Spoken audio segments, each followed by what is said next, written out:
everybody. Thanks for joining. This is the webinar linked to the expression of interest call for the project Integrating Local Action in Support of the 2030 Agenda and SDG implementation. So we're still seeing that people are slowly joining, so we will slowly start. We hope you can all hear us. My name is Natalia Wiemer. I work for UNESCAP, and I will be guiding you through this webinar today. But I also have my colleague Serene here, who is on standby and may also answer some of the questions. This webinar is being recorded, so I would like also to ask you to mute yourself when you're not speaking for better sound quality for everybody else. We will start by doing a presentation, and then after the presentation we will open for questions and answers. Good, so with that introduction, let me start. If somebody cannot hear me, please send a message.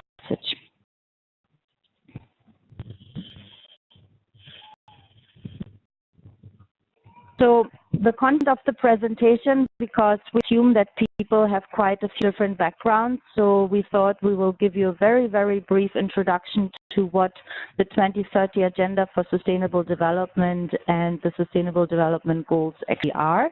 Then we will briefly talk about localizing the SDGs, what does that mean, and how does that matter for cities. Then we would like to give you a little bit of information about the project partners who are implementing this project jointly, because not everybody has maybe heard of the regional commission that I'm representing.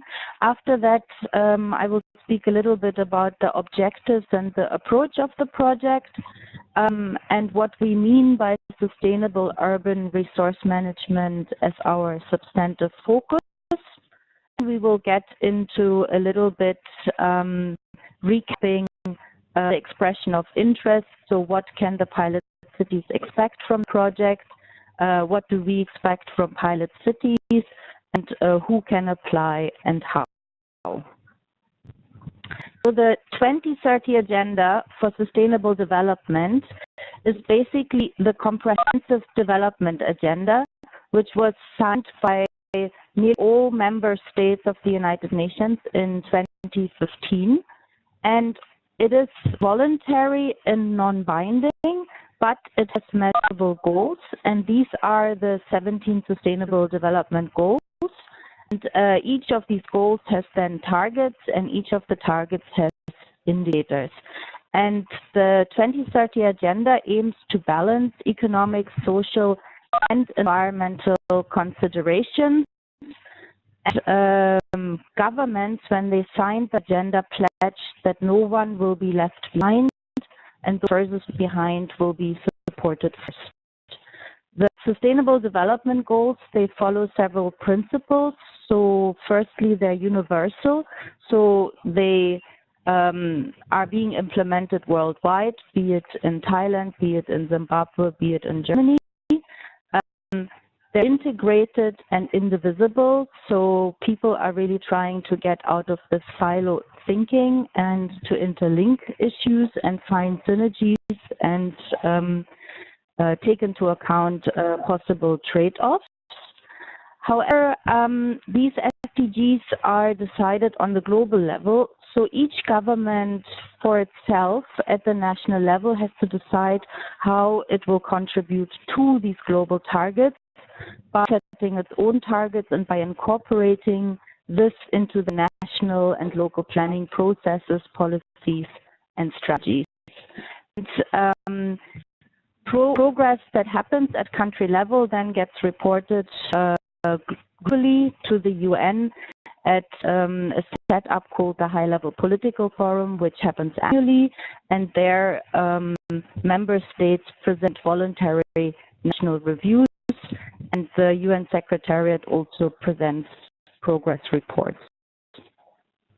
Just to give you a little bit of an idea, 17 SDGs, or 16 if you don't count the last one on partnership, where we are in Asia and the Pacific. So we have, since the year 2000, made quite a bit of progress. This is what you can see in green. But in order to achieve the actual 2030 targets, we need to reach the whole area that is in blue. And you can see on the right-hand side there are the goals listed by number.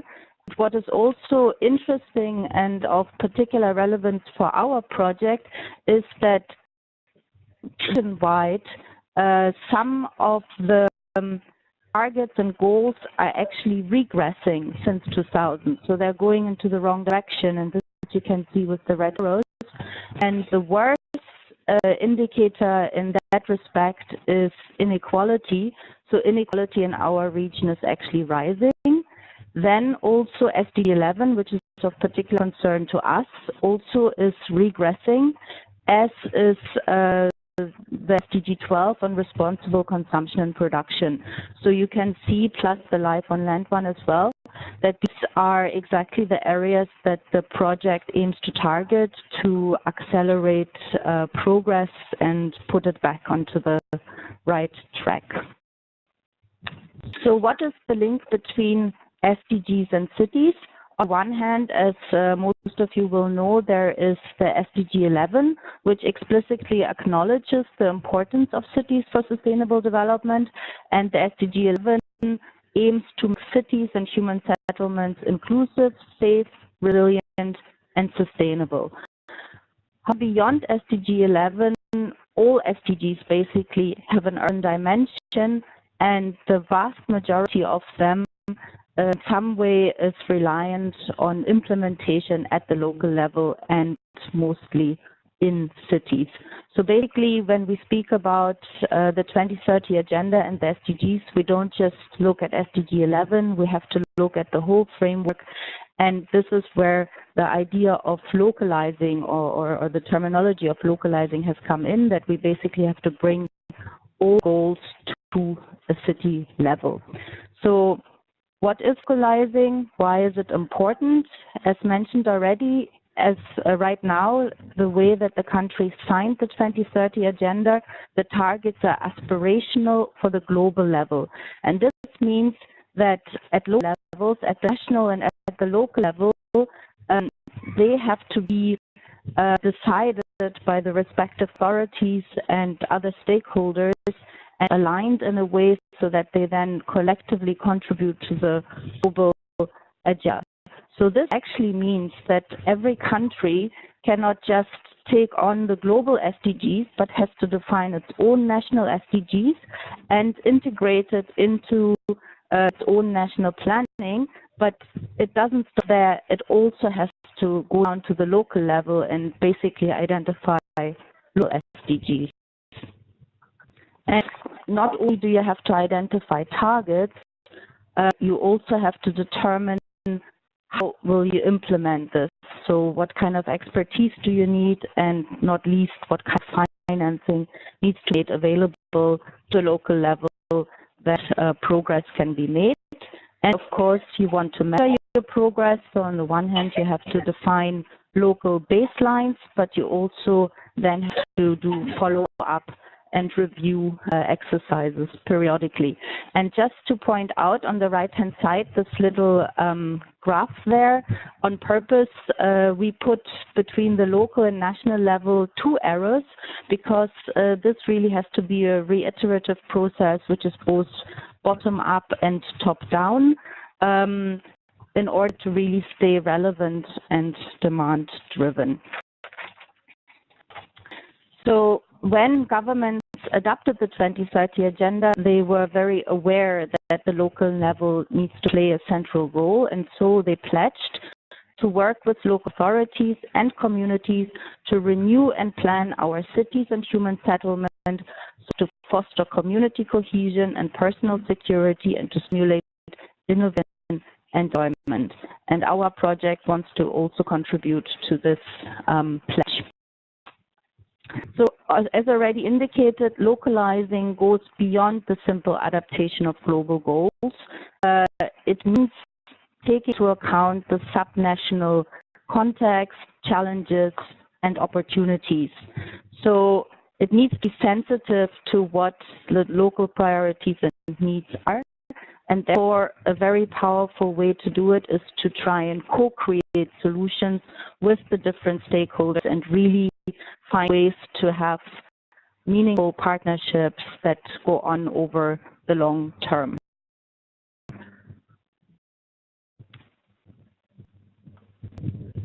Of course, as many of you are aware, the SDGs and the 2030 agenda is not the only global agenda.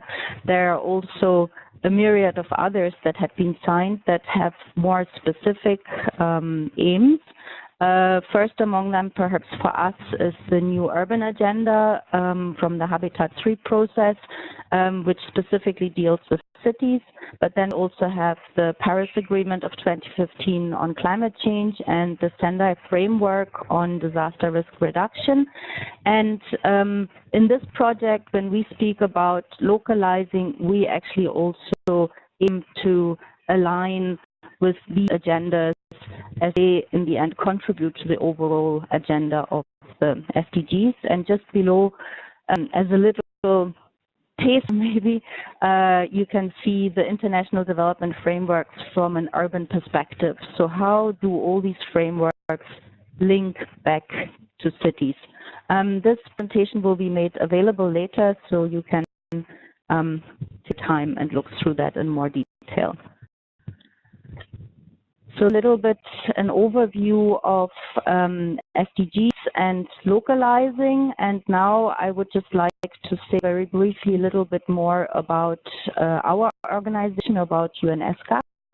We are the regional development arm of the UN, and we're based in Bangkok. We do have some sub-regional offices across Asia and the Pacific. And we're basically an organization that has a strong intergovernmental process. So every year we have commission sessions where member states give themselves and the Secretariat mandates on the work, and where also the work of the past is reviewed. Our part of the UN is multidisciplinary. And this means that we're very well placed for integrating the SDGs, because we have a transport division, we have a trade division, environment, social division, and so on. And among those different interdisciplinary focuses, we also have a long track record of supporting sustainable urban development. Also, SCAP has an official role to be the regional platform for follow-up and review of the 2030 Agenda progress. And this we do through the Asia-Pacific Forum on Sustainable Development, APFSD, which happens every year.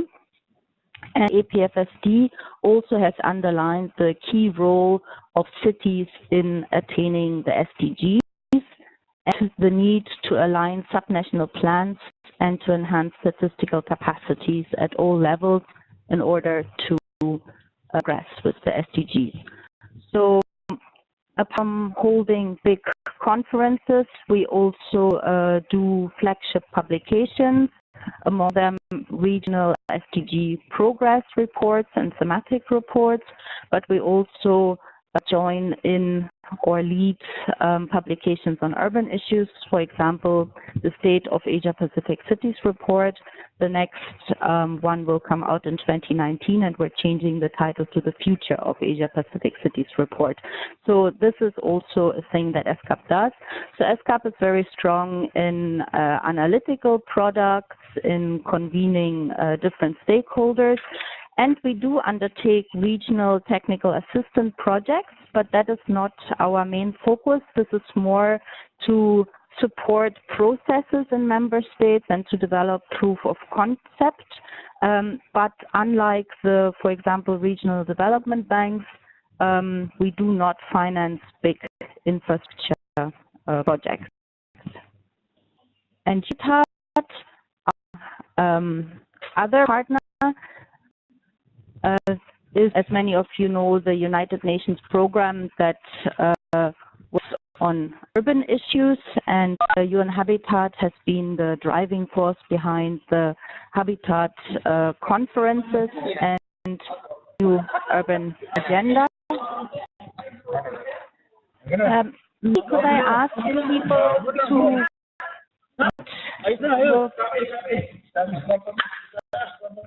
it's becoming a little bit loud in the background. Maybe you can mute your, yeah.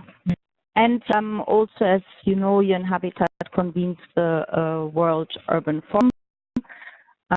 And being a global agency, it has a very strong focus on capacity development, research, and technical assistance on urban issues. So now we're coming to our project itself, and the focus of our project is on the one hand to localize an SDG subset, and this subset is on sustainable urban resource management. As you saw earlier, this was some of the areas where the region is lagging behind most, but where also a lot of important developments are happening now, and if we don't transform the whole area in the next 1 or 2 decades, then there will be a lot of very negative developments that we may not be able to correct later. So now really there's a window of opportunity that we have been given through this 2030 agenda to tackle issues. This project very much focuses on process, and we have 3 work streams in the project. The very first one is that we want to focus on participatory and inclusive governance, and we want to support the creation of stakeholder coalitions. However, we also want to then help cities and these multi-stakeholder coalitions in better use for existing data and also identifying new and additional data sources, so that policymaking and planning can be based on evidence. And we want to help, but also learn with cities how to plan in a more integrated, in a more systemic way. And that is the focus of the project. And our thinking is basically that we would like to help cities transit from linear to circular urban economies, because today the majority of economic process is still most linear. So, and that is obviously very wasteful and causes a lot of pollution. And what we need really is transition paths that work for new socio-technical regimes. And here, localizing the SDGs can provide a new systemic impetus for transformations, because of course none of these challenges are new. We've been aware of them for many decades, but tackling them practically can be challenging. However, this is not even maybe mainly a technical issue. A lot or everything depends on political will, and more progress, we believe, can be made if the relevant stakeholders are involved throughout in a real and a meaningful way. And what we would like to see is urban economies that move away from this linear to a more circular economy here. Apologies for the small writing. This is a very well-known and very good, in our opinion, graph from the Ellen MacArthur Foundation, which details the idea of a circular economy. Again, you can look at this later in more detail, or even look at the Ellen MacArthur Foundation. But this is the underlying drive for our project from a substantive perspective. How to define sustainable urban resource management? For us, the process and outcome of transforming urban economies from linear to more circular resource use systems, and means foster a city's economic progress while designing out waste and pollution from the very start in the production process, but then also the more maybe already known 3R. We also focus on reuse, remanufacture, and recycling systems.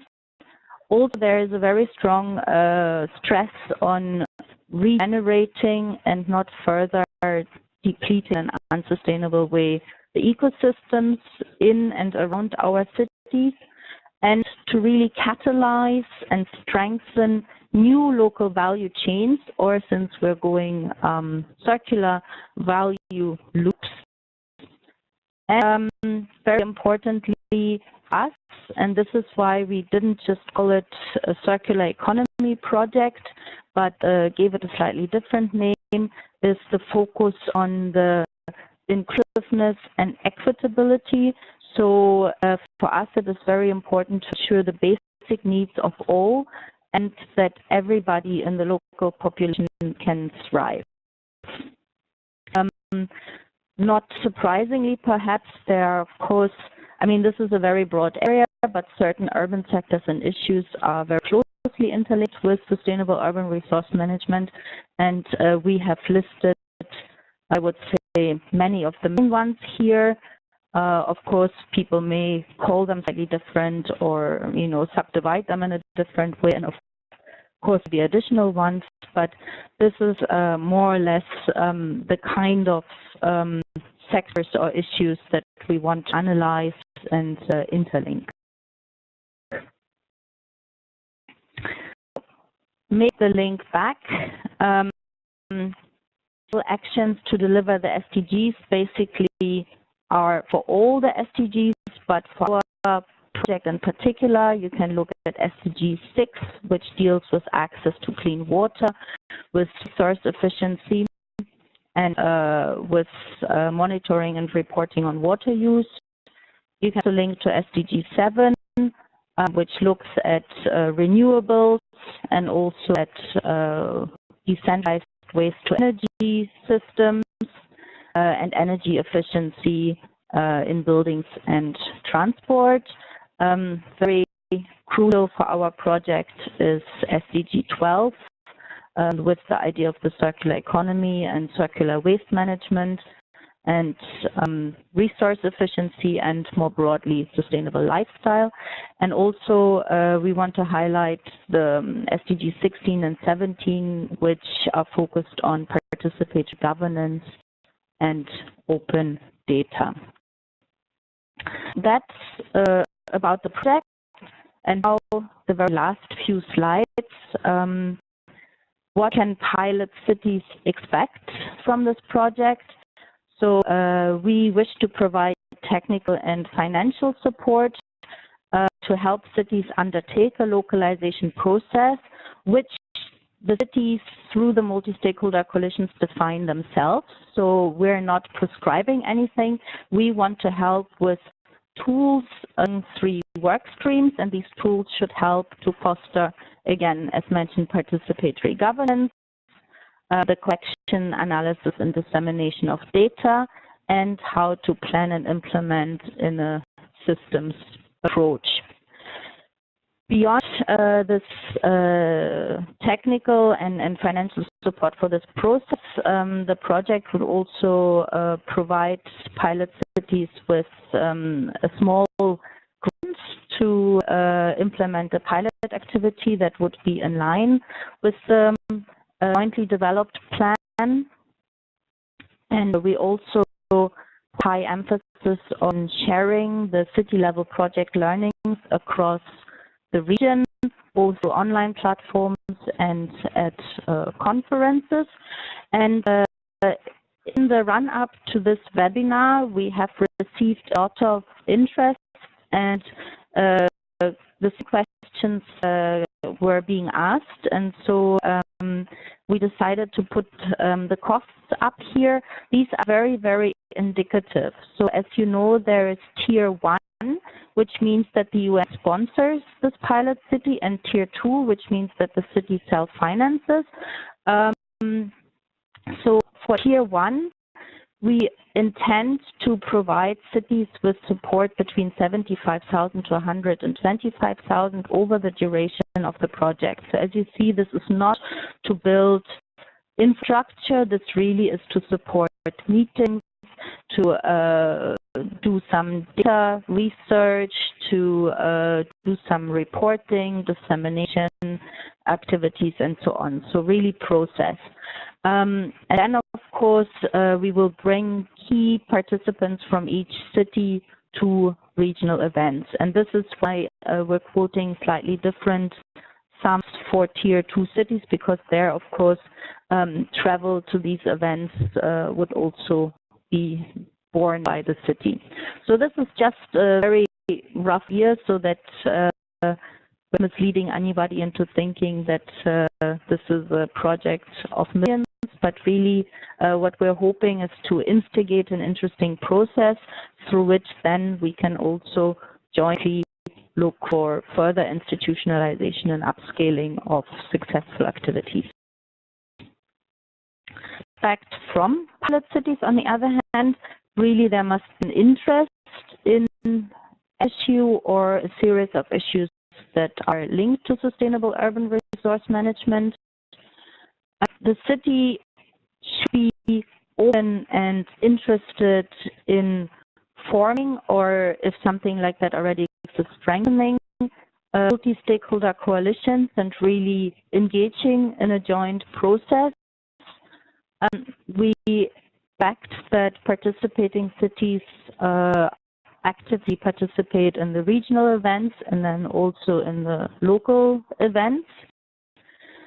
Information that is available in the city is made available, and also that help is given to implementers to retrieve additional information. And maybe last but not least, in-kind support. And some of the questions also that we received before the webinar were linked to this. People asked what kind of in-kind support. So really providing venues for meetings. Staff can't help, maybe, do some translations. So things, maybe local transport costs, something like that. It would really depend on the city and is something to be planned in detail later. And of course, what we would like to do is don't want to invent a parallel process that is of no use to anybody and would die at the end of the project. But our aim really is to strengthen or change a process that a city has to do anyway or plans already. So we would like to align on that with existing things. And we would then jointly with the city also look for ways to upscale and expand these activities. This is the last slide, I think, who is eligible and who can apply. You have to be part of the UN SCAP region, and in the expression of interest, there's a link where you can check which countries are part of UN SCAP. If you to apply for the sponsored Tier 1 approach, then you should be on the ODA recipients list of the OECD. Again, we put a link into the expression of interest. From that, any city in Asia and the Pacific is welcome to apply on a self-finance basis.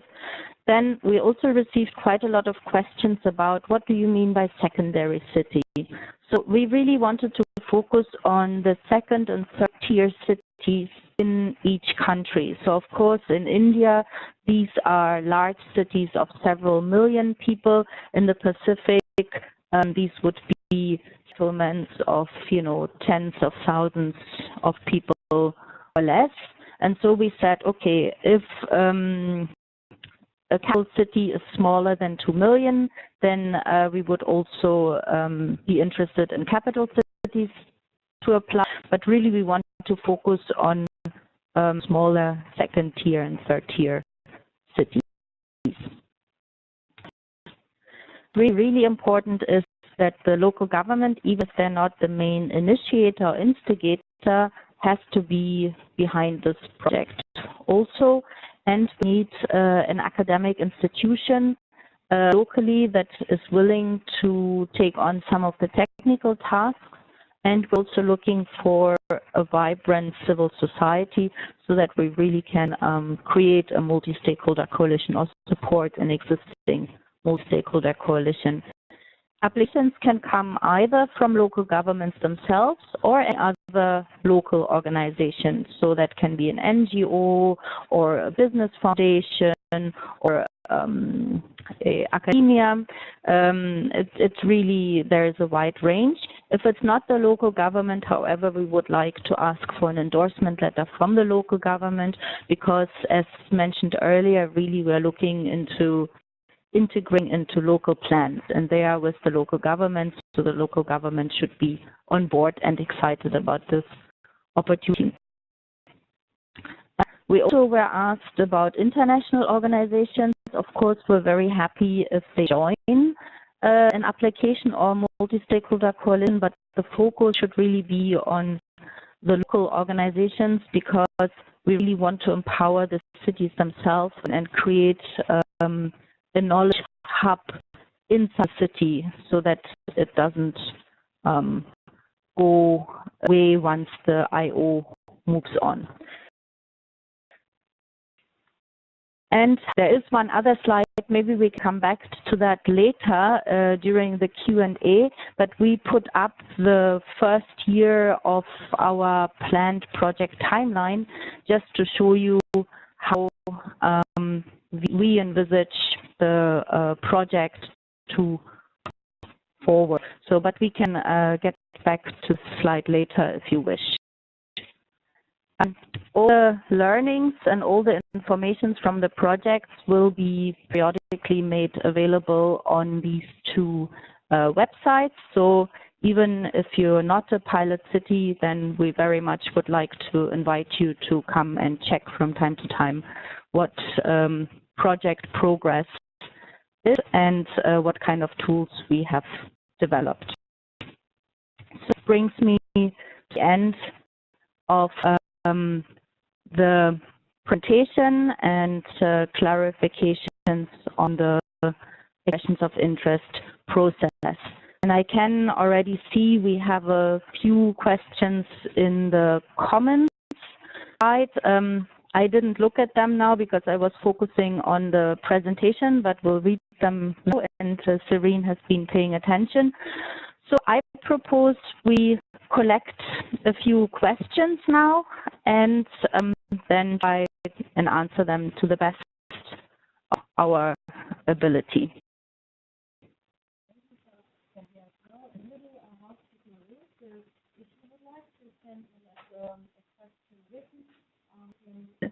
Go into the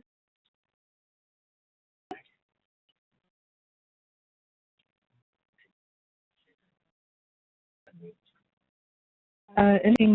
We would like to send a question in written, then please type it into the chat box, but use the option under Send To that you drop down menu and then send it to everyone so that we actually can see if questions have been twice. And then we will. Thank you.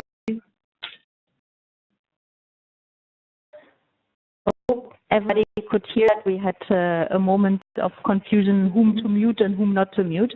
So yes, please go ahead and you can either type your questions or ask them.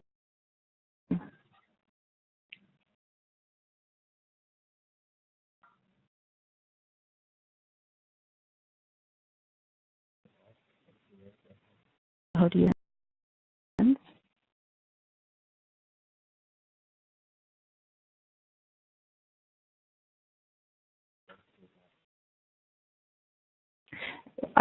Sure. Okay, as a question, then please just ask. I don't see. Okay, if the question, please have to unmute. Oh. Hello, Rita. Okay, the female voice, please pose your question. Yes, I want to ask whether it's possible to submit 2 applications for one local government. What do you mean by different local governments? One city or? Different cities. What I'm asking is because I'm working for the Commonwealth Local Government Forum in the Pacific, and we have a couple of member countries. So I want to apply to help support different member countries. That's why I'm asking whether it's possible for me to apply for 2 local governments members of my organization. Understood. Okay, we will bank that question and answer it together with a few other in a moment, Karibaiti. Okay? Thank you. Some question? Hi, so we are from Hyderabad, India. Yeah. If the population of the city is more than 2 million, are we still eligible to apply? Okay. Question? And maybe a third question?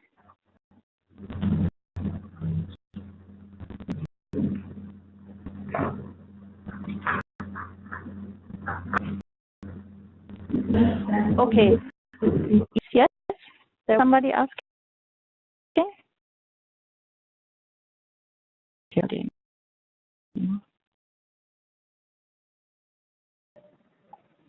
Hello.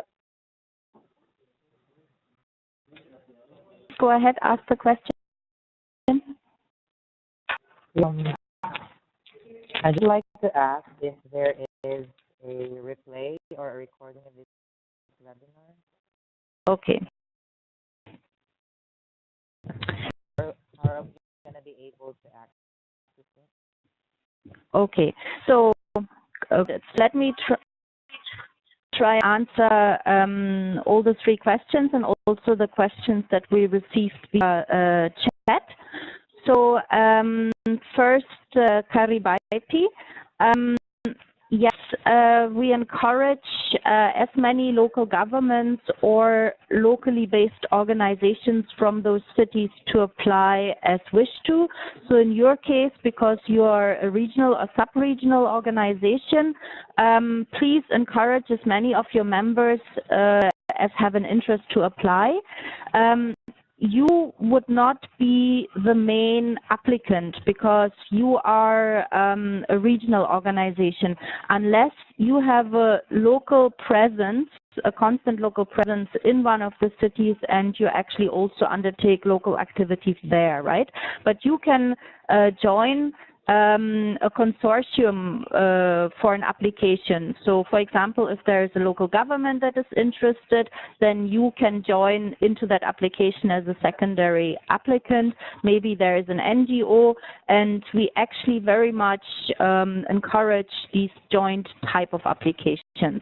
I hope that clarifies your question. So yes, please inform all members, and whoever interested should apply. That is in reply to the first question. Then to the question from India.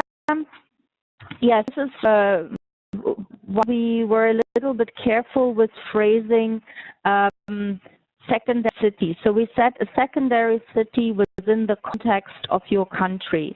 And so we know in India, a secondary city can also have 5 million people. So yes, you are also apply even if your city is larger than 2 million. A recording, we will publish the link on YouTube at the same website where we have published this expression of interest, which is the Urban SDG Knowledge Platform and the SDG Help Desk. So we will publish the recording there, and then you can get back to it whenever you need. Right. Then I saw there was an earlier question from the chat from Vietnam.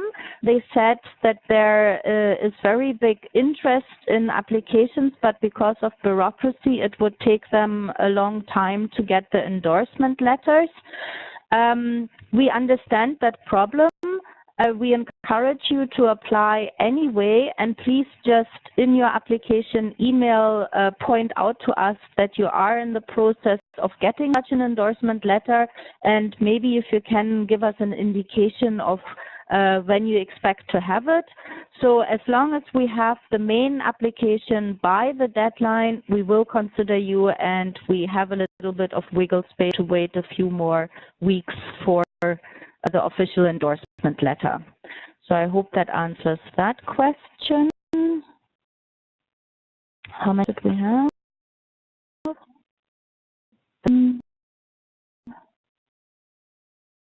A question here, if a pilot city is already part of a UN project, or in this case even a UN Habitat project, can it still apply?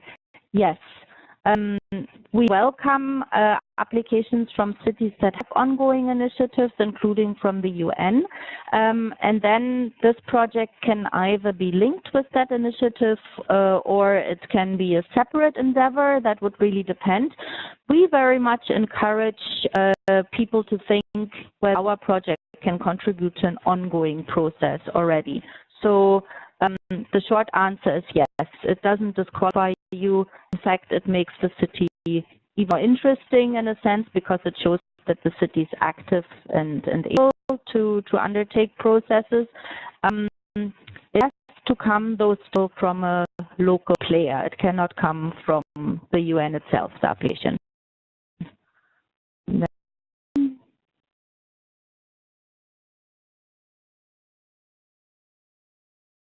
Okay.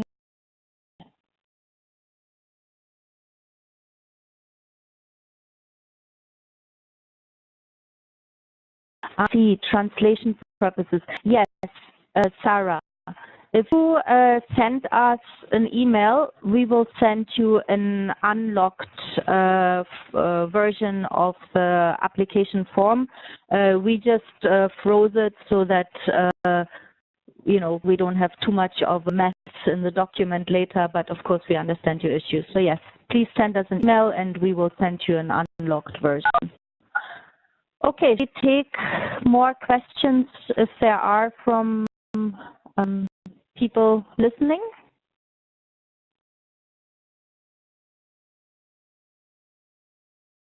Has another question? Yes, Jasper, go ahead. That's for the local government. I just like to ask if earlier you mentioned that one of the things that you also be looking into is the sound quality is very bad. Is there any way you can speak louder or move closer to a mic? I see. How does it sound now? Better. I'm sure please stop me whenever if the sound quality is bad. But that's what I work for the Auto City local government. You said earlier that the council also looking into the partnership. I think, like for example, and Habitat. Also wondering if what other parameters should be looking into just to incorporate institutions. So we could hear. Can you type your question in the chat, please? So sorry. Sorry. Next question. Yes. Yes. Hello. Yes, go ahead. Yeah. I want to know about the cities that are less than 2 million. Can they apply to? Yes, absolutely. So actually our focus is on secondary and tertiary cities. So we don't have a minimum requirement, but it should be a city. But anybody who is like 30,000, 100,000, 1 million can apply. Very welcome. Yes.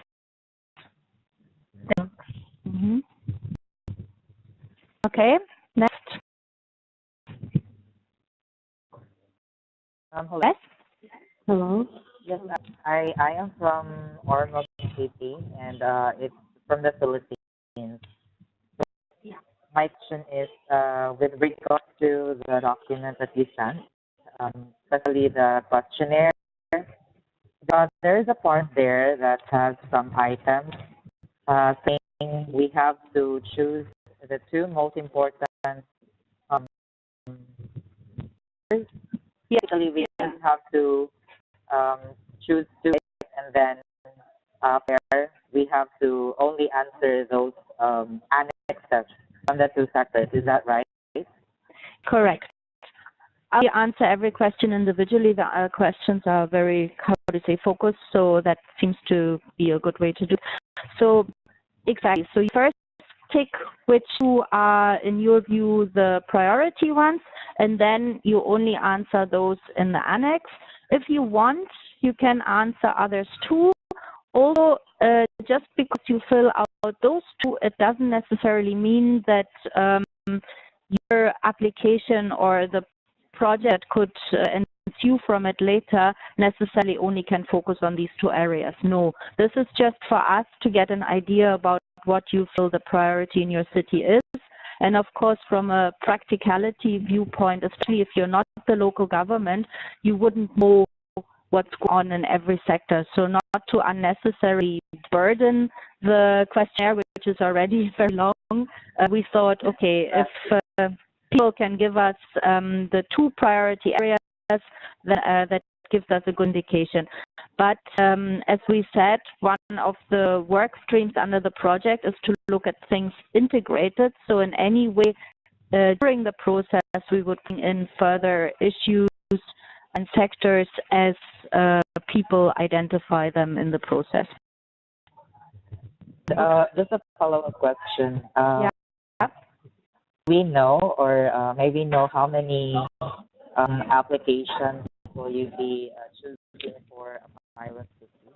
Yes, we're looking at 3 to 4 pilot cities which the project will support, and we are capable of including another 3 to 4 self-financed cities. So that's about the size of it.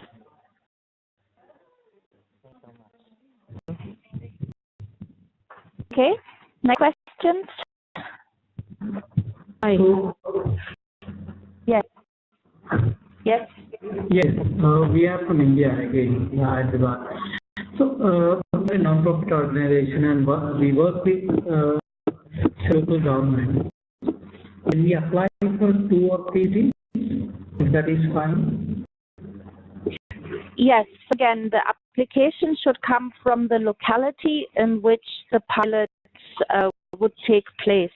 So if one NGO or one academic institution, because they're regional or national, work with several cities, then they can encourage a local applicant in that city to apply. And if the same NGO is in 3 applications that we receive, that is perfectly fine with us. But really, the application needs to come from the local players on the ground in a particular city. There was a lady who had a question that was a bit blocked out.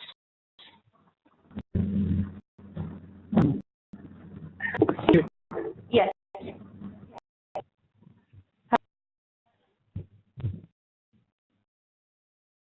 Okay, question?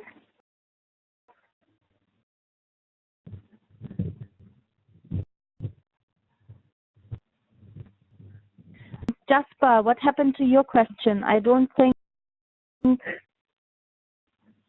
got yours. Here's from Jasper. Okay. Internships are also interesting on your part in choosing a pilot city.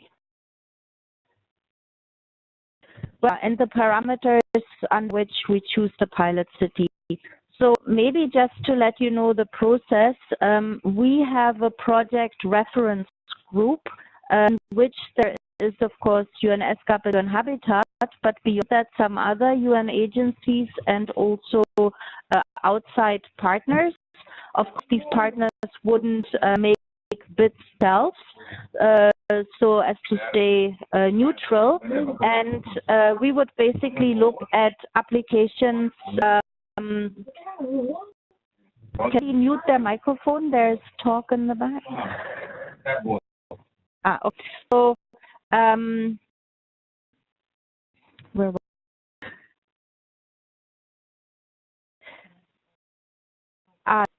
the diameters for tuning? Yeah.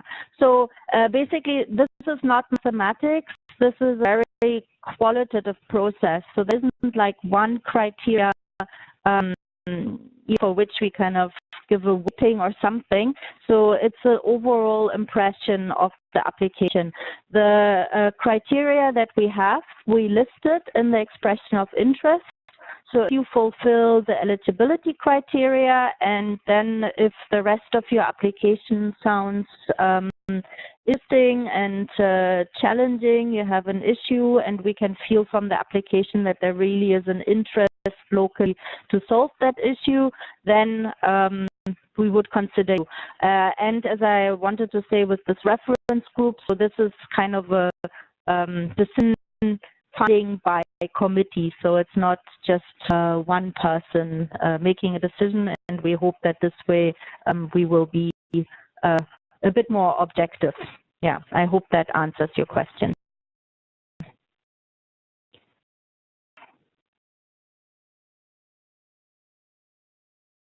Great. Questions?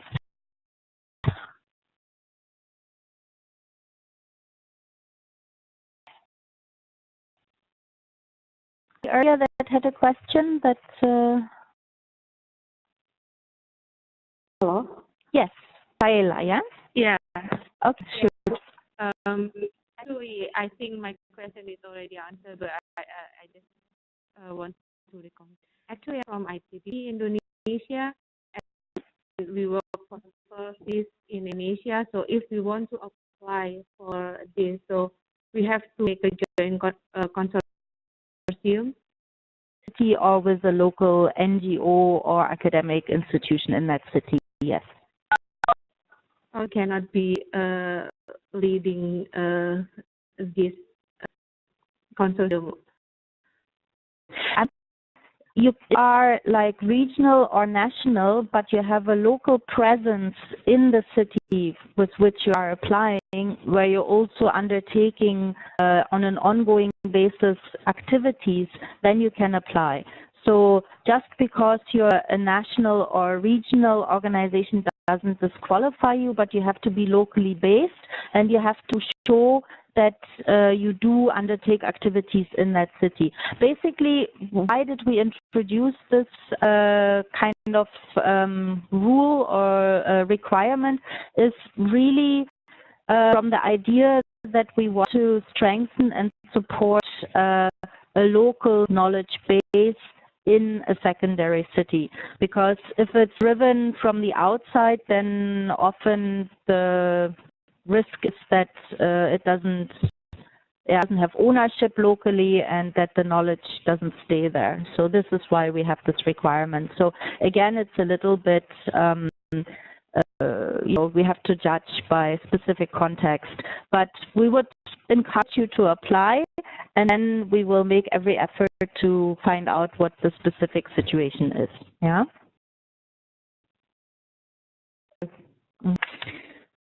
Okay. More questions?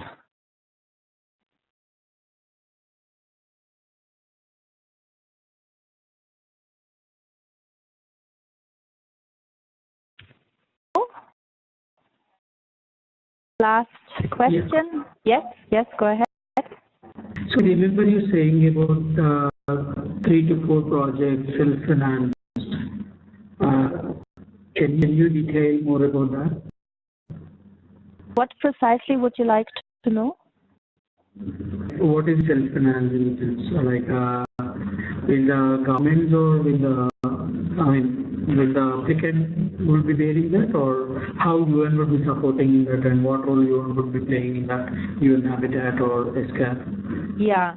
So basically, tier 2 cities, which is self-financed cities, this means that the city or the multi-stakeholder coalition in that city finds ways of paying for the process in the project. we will still support you. We will do the backstopping. We will come to your city, and we're always available online for any questions and support. And of course, we share all the materials. But a self-financed city would be expected to pay themselves to join the regional workshop, which we will have in December. And just to give you an example, we would like to have between 5 and 6 persons from the pilot city join that workshop, so that we have different stakeholders with different expertise and knowledge present in the workshop, and the workshop is 1 week in Bangkok. Yeah, so this would be something that the self-financed city would finance, while if the city sponsored through Tier 1, we would pay for it. And then the process in the city itself. So, for example, there will be some data analysis. What kind of data is available on the issue that the city chooses to focus on? Where are there gaps? Could be ways to collect new data to fill that gap. And these, of course, are costs. So on the one hand, the analysis, what is available, and how can one, what kind of outcomes would one draw from that? And on the other hand, collecting new data and with that data, that is all costs. Then, of course, there may be translation required sometimes. Then there will be a series of smaller meetings and at least 2 larger local workshops where, I mean, it's our idea, but again, that depends on the city, and we have to discuss with 30 to 50 participants locally. So it's the kind of costs. Plus, Tier 1 cities, we intend to give up to $25,000 for a small pilot activity, either a self-standing activity or something that is embedded in something larger. This, of course, then also a self-financing city would have to do by themselves. So, and this is the sums that I mentioned earlier in the presentation, where they come from, between 125,000 to 150,000. Does that answer your question? Yes. Thank you. Okay. Other questions?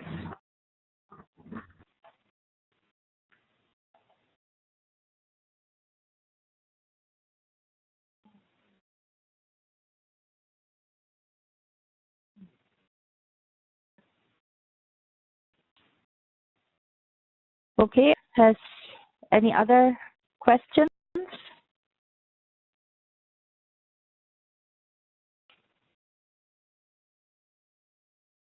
Seems then we have come to a natural end in a very timely manner. We promised that we would be about an hour, and that's how much it seems to have taken.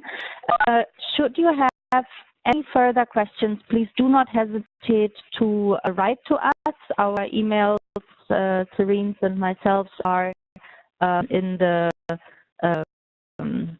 expression of interest. And yeah, then we wait for the applications until the 23rd. We hope we get a lot of good quality applications. We very much look forward to this. Thank you so much for your interest in the project, and we hope to speak to many of you in a few weeks. So from that would be all then. So thank you very much.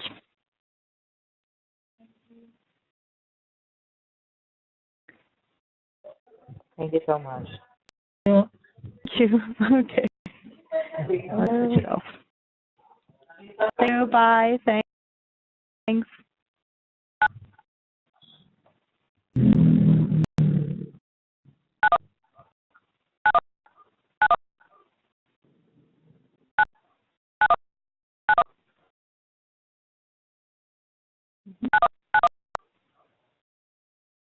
Later. Why not? Are they?